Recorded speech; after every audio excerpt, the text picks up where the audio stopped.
Hello, this is Jim Schaefer, executive producer and host of Rip Rap, the academic book television program. My guest today is Tom Princen. Today we'll be discussing his research on the notion of sufficiency in his book, The Logic of Sufficiency. Welcome to Rip Rap. Thank you. Pleasure to be here. Wow, what a book. I was just telling you, I wish we had at least 6 hours to discuss the huge long-term theoretical implications. But let's start with how this project emerged and why. What got you started thinking as a social scientist focusing on behavior and organization about how what we're doing now in terms of ecosystems is indeed not sustainable? I think to really answer that accurately, I'd have to go back before I was even a social scientist. And I was trying to think if there's one event or incident that triggered it. And if there was, it was probably back in the early 70s when I was a volunteer teacher in the Philippines and spent quite a bit of time in Southeast Asia and South Asia and saw how the other half lives, or maybe more appropriately, the other 4/5 live. And when I got back to North America, I think as many people experience when they experience culture shock of coming back to their own culture after such an experience, and just excess stood out in so many ways in the way we live in this country. In a sense, the idea of sufficiency, which goes right at the notion, the problem of excess, originated there. And it's been kind of bubbling up for many years.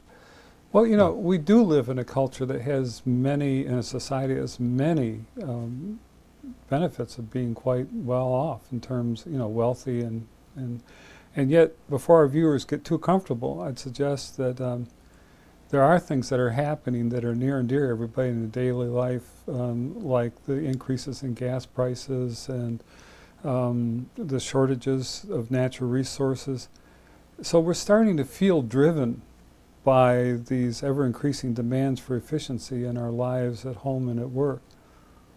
So how did you start with this question of what indeed is enough? I think it begins, just to even conceive of the notion of enough or sufficiency, begins with a very simple observation that I think we can all relate to, and that is that sufficiency is a very sort of everyday, commonsensical kind of idea.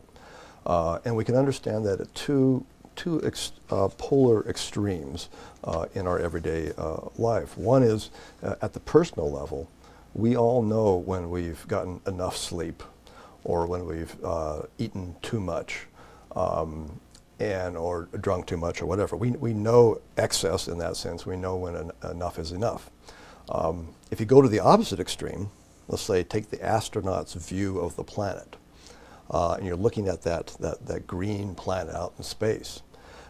Just a bit of reflection, you realize that the life on that planet occupies a very thin skin all the way around the planet. It's only a few inches, about that much, into the soil. It's maybe at most 100 meters into the air, in the water a couple hundred meters. And from the astronaut's perspective, looking at that whole planet, that thin skin is, we can mess with it a little bit, but just like our own skin, we can't mess with it too much and expect it to keep bouncing back.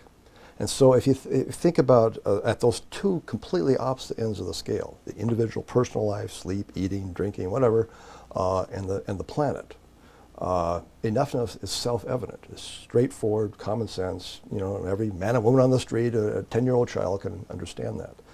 The problem that I've come to is that everything in between those two extremes, at the level of organizations, level of communities, cities, states, provinces, nations, economies, world trade, the international society, at all those in-between levels, we are organized as if there's never enough and never too much.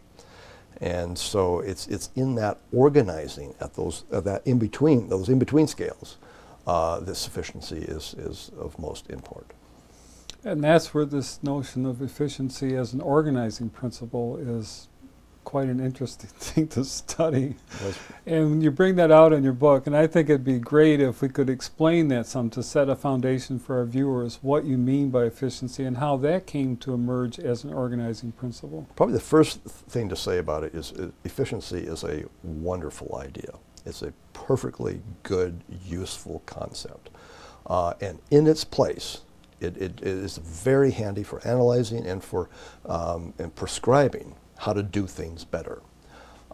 What I was so struck by as I was trying to develop this concept of sufficiency was that it seemed to stand in opposition to efficiency, which is only partly true. Maybe we can get back to that. But efficiency became, in my mind, it's something that I'd always taken for granted as just, well, of course, if it's more efficient, it's better. I used to teach economics, and efficiency is central to the whole, economic analysis. And I took for granted that a market, when it clears, it's an efficient outcome and therefore better. But as I was developing sufficiency and saw it in possible opposition to efficiency, I realized, well, I better understand this concept a little bit better. And so I went to the library, and with the intention of collecting all the articles and books and dissertations on the concept of efficiency now. And because if I did that for concepts like democracy or peace or conservation, those are central our ideas in our society. I could find lots written on that. But lo and behold, I couldn't find a single work on the evolution of the idea of efficiency. Really? And I thought, obviously, my research skills are just lacking here. I must have done something wrong, So I got some research assistants, put them onto it. I contacted at least a half dozen reference librarians whose their life's work is to find, the existing material, and they couldn't find it. Now, that doesn't mean there haven't been things written about efficiency, and if you look at those chapters, there's references to that. But just to trace the evolution of the idea, let alone how it got from its early usages, its classical usages, which basically are equated with efficacious or effective, from that to present usage, I couldn't find anything. And as much as I really didn't want to, I felt somebody had to write this history, and so I'm going to, so one chapter in the book is a history of the idea of efficiency. An unintended consequence of doing your research. Yes, right. Literally, it started out as a footnote. The little few lines here, and then so I had a chapter, and then the chapter that follows that tries to dissect the concept as we use it today. And you ran across Berry, who defines efficiency as the relentless subjection of means to immediate ends. But there's quite an interesting historical perspective you've got on this, where it emerged and why it became so prevalent. Yeah, that relentless, that's really more, it's maybe sort of a 20th century usage of the term. And prior to that, as I mentioned, it was for a long time, from all the way back to Aristotle, it was equated with effective or efficacious. But it seems that in my admittedly limited and preliminary history of this concept, it seems like the term was adopted with early industrialization and the early scientific discoveries to try to explain how a machine one machine gets more work out of let's say a lump of coal than another machine, or more than a horse does. And so that idea of efficient took on a very physical notion of work performed for energy or effort applied. And it was extremely useful in an industrial context with respect to machines, and then eventually with respect to humans and their interactions with machines. And so the whole scientific management developed with Frederick Winslow Taylor in the early part of last century. And that was, in some sense, all to the good. It was getting more product for a given input. But then, for some reason, in the early part of the last century, right around the turn of the century, 1900 up through the 1920s or so, the term became so popular. It just sort of caught on. It kind of sort of seeped out of the factory, if you will, and out of the laboratory, which seems to be sort of its proper domain, and into all other aspects of society. And what we often refer to as the Roaring Twenties was also known as the age of efficiency. Everything was about efficiency. and efficiency societies sprouted up all over the country. And efficiency not only applied then to machines and people working with machines, but to things such as education and government, even religious practice. There's a quote in there about a clergyman trying to make for more efficient devotion. I think was the way it was. And so the term just spread and stretched and became virtually synonymous with good. And then with the Great Depression, World War II, it kind of seemed to kind of disappear in some sense. But the way I read it, it went into the background, became a background condition, such that in the latter half of the 20th century, and with coming out of World War II, it's become one of these, a term that is ubiquitous. It is equated with all that is good. And it is sort of the water in which we all swim, such that if you want to demonstrate that something is an improvement or it's better or desirable, you say or you demonstrate occasionally that it's efficient. And by itself, maybe that's not a problem. But when it gets associated with, when efficiencies get associated with ever-increasing use of material and energy on a finite planet, then we have a problem. Because as you point out, there was no sense of limitation in the notion of efficiency. It was always more and more and more, and try to produce more and consume more. That's something that you point out a lot, that it also then created consumers who were more concerned about, what they call it, obvious consumption, but that whole, and you also talked about how even the wage rates were on piecework, and the piecework, they had all these elaborate formulas to show how efficient different workers were, and then they were rewarded supposedly according to that. But what fascinated me is how this did percolate down into everyday life. So now that it's an accepted norm, I mean, it is an organizing principle, and people mean to compliment someone. They say that they're streamlining their operation, or they're very efficient in their work. Yeah. And yet there is this big worrisome concept that you do deal with, which is, what is the rest of this story? And I thought there was that chapter you had on technique to rhetoric, that it shifted from a technical issue into the very way we structure our language and relate to each other. Yes. And so maybe now we can shift over to a discussion of sufficiency as an organizing principle. And how is that different? Well, as I mentioned, in its essence, in a nutshell, it's different because sufficiency deals precisely with that. You pointed out there, an absence of a notion of limits.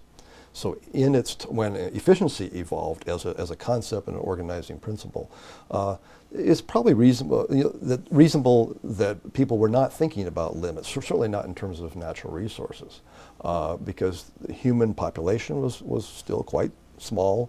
Technological capacities were small, and consumption rates were low. It was very difficult. I mean, it's hard to imagine, even the early 20th century, people were still talking about endless timber supplies. Could possibly run out of timber. How could that possibly happen? And so in its time, it probably made perfectly good sense. But now we're in a very different time. And now the possibility of excess, the possibility of going beyond the regenerative capacities of this planet, of ecosystems, water cycles, nutrient cycles, and so forth, that's real. We have the human population, the technological capacity, and the consumption rates are such that we can exceed those capacities, and we will pay dearly if we do, or as we do. Arguably, we are already in that. So sufficiency then is a concept that goes right at excess. The primary application is in modern industrial societies, where we are organized to extract resources rapidly and thoroughly, to process them and distribute them widely, and to dispose of the waste in the most cost-effective manner possible. We are superbly organized to do that. We are not organized well to live within ecological constraint. And so sufficiency and the sub-principles that follow from that, like restraint and respite and buffering and so forth, that's the intention, to suggest that we can organize in that way, around a different principle, or even along with efficiency, but do it in a way that respects immutable ecological constraints. Well, one of the things I really like about the notion of sufficiency is the long-term, looking down the road, what are the consequences, intended and unintended, of what you're doing now? Mm-hmm. And I think that's such an important question. Mm-hmm. I mean, we're living in a time now, they're talking about global warming, that there are chunks of glacier ice the size of the state of Rhode Island dropping off and melting into the ocean. Yes. And we've got to ask, well, what's going on here? Yeah. What's the logical progression? But if I could just jump in there, I think we also have to ask whether humans are capable of dealing with the long term. And the prevailing assumption, as I read it, is no, we're not. We are inherently short-term profit or utility or reproductive maximizing creatures. We just can't possibly deal with the long term. And yet what I try to offer in this book with a number of cases is evidence for the fact that we can, yes, we are inherently short term, but we are also inherently long term. We do act for the long term, and there's plenty of evidence for that. I mean, just watch any parent and the investments they make in the children. That is a long-term venture. Ask any soldier who's fighting for his country. Are they doing it for tomorrow's benefit? No, it's for a long-term goal. Somebody that has written a constitution for their country, and I've talked to one such gentleman once, they didn't do that just to get through the next 5 years, 10 years. They didn't discount it at the prevailing interest rate. They did it for the indefinite future. We are perfectly capable. We have plenty of evidence for acting in the long term. And again, at the same time, in the short term, we have plenty of evidence for that too. And so the real question is, what are the factors, what are the institutional features that lean us away from the narrowly short-term behavior and towards the broader long-term behavior? I think one of the keys is this kind of a book where you shift the discourse toward including the long term as a part of what you're considering. Mm-hmm. Up till now, we've had far too much of just looking at the immediate and, the plenty, the ever rich, the ongoing, all that stuff, and more. And I think people do consider the long term in societies like in India, or the Native Americans in this country do having a perspective that includes the very long term. Mm-hmm. But when you start living in one place, you start becoming aware that it's very important to take that into consideration if you're going to be able to keep living there, and your children and your children's children and so forth. Yeah. You do have this concept of ecological rationality. Maybe you can explain what you mean by that and how that works. Let's see, to give a short version of that, I find that hard. But the idea is that in modern industrial societies, there is a tendency to assume that there's only one form of rationality, and that is primarily comes out of economic reasoning, so it's economistic, and legal reasoning, so it's legalistic. Throw engineering in as well, but and that form of reasoning is very powerful when it comes to commercial transactions. But for a whole array of other kinds of decision making, it is not only is it not necessarily useful, it might be downright destructive. And we all know that we don't calculate in that way. Maximizing entities. So what I try to construct here is first of all to posit that we almost inherently employ different forms of rationality. And for those people who interact directly with resources, they are at least implicitly doing so on the basis of how that resource acts. So in the lobster fishing case, for example, the lobster catchers off the coast of Maine that I looked at, they know the lobster in a way that no scientist can know. None of us can know by reading books and talking and writing and whatnot. They know it at a very deep experiential level. And they know it from being on the water day in and day out, year after year. And they know it because others have been on the water, including their predecessors, who passed that knowledge on to them. And part of that knowledge is understanding in the first instance how, in this case, the lobster functions in relation to its environment. And then in the other part of the knowledge is how humans function in relation to that lobster functioning.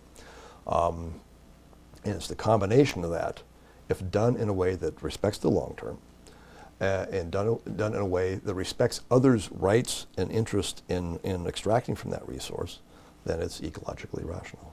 So it's using this, the rationale of the moment and of the, I mean not the moment, but of the different factors within an ecosystem to understand what they're doing and not just bring in some. It'd be like if a lobster fisherman wanted to go out and it wasn't a good time in terms of the lobsters to go lobstering. Mm-hmm. It doesn't make any sense, you know. And you talked about in the one on the timber harvesting, you know, that they wanted to have a permanent supply, and so they would only harvest trees that were the best ones to take at that time and leave the other ones for later, and so they would plant trees and have this ongoing supply rather than just going in like that company had done before in Maine and Michigan and just cut and leave. Yeah. You know, I think it's a fascinating thing because, you know, when people are going after coal now, there is the strip mining thing where they just go in and devastate, you know, a whole area to get the coal out as fast as they can. Entire mountains, yes, to do it. Yeah.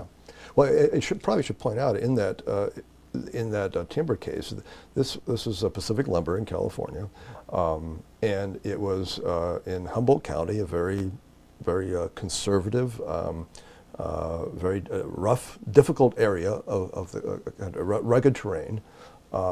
And what I've tried to understand researching that in considerable detail was that the people took these steps not because they wanted to protect the environment or they loved nature, because in many ways they really did love nature. They were with nature all the time, both in cutting the trees and just, you know, hunting and fishing and being in such a beautiful environment. But they did it because they realized over time, and with lots of practice and this sort of indigenous ecological knowledge, if you will, they realized that it was not only good, that those kinds of practices were good for the company and hence shareholder value, and they were good for the workers, and they were good for the workers not just for tomorrow's paycheck, today's paycheck and next year's paycheck, but a paycheck through their whole life and their children's life and their children's life. They knew this. They knew that if they kept doing it right, and doing it right meant cutting less than the most possible, that they would have benefits, a livelihood, not just a job and a paycheck, but a livelihood that would extend into the indefinite future. Now, they may not have framed it exactly that way, but that's what I took from my research of that case. And so they worked this out. They figured it out. And so I guess part of what my point here is that it wasn't that they suddenly became environmentalists or green or anything. I mean, they would not describe themselves. In fact, they hate those enviros.